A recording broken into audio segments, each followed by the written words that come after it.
Today we're going to look at how to replace the batteries in your Saffire LXD deadbolt lock. The tools you'll need: a T10 Torx driver and 3 AA batteries. Don't want to use rechargeable here. They don't give you the same voltage reading. Don't want to use lithium ion. They don't give you the taper of voltage that these do to show the low battery at the lock.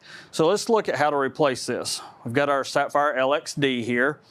This is in bright chrome. This is the front side. The locks are on the inside. So if we look at the other side, the locks are behind here. We've got a T10 screw here that we've got to take out. And because I've got this block at the bottom, I'm gonna do what you can't do at the site. I'm gonna flip the door upside down, pull this screw out real quick. It'll be a lot easier for you at the site because you won't have something right underneath it blocking it like I've got here. So take that screw out. All right.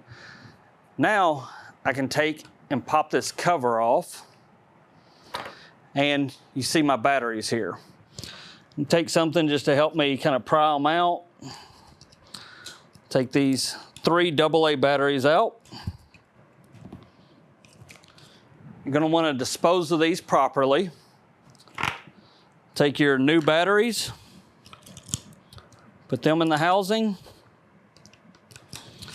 and this works a lot easier if we take and extend that deadbolt. I should have done that before I took the cover off, but extending the deadbolt makes the cover a lot easier to put back on. So I'm going to take this cover, I'm going to turn the thumb turn so that the slot on the inside's up and down. Kind of line that up on the tailpiece, lift it up over the hooks at the top, and swing the bottom in. Now I've got to put that screw back in, so I'm going to flip my door over. We'll put this screw back in here.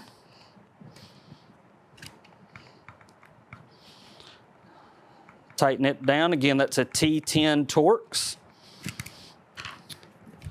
And before I shut the door, I'm going to test it, make sure everything works. I can read my key. It locks, it unlocks. And that's how we replace the batteries on the LXD. Thank you.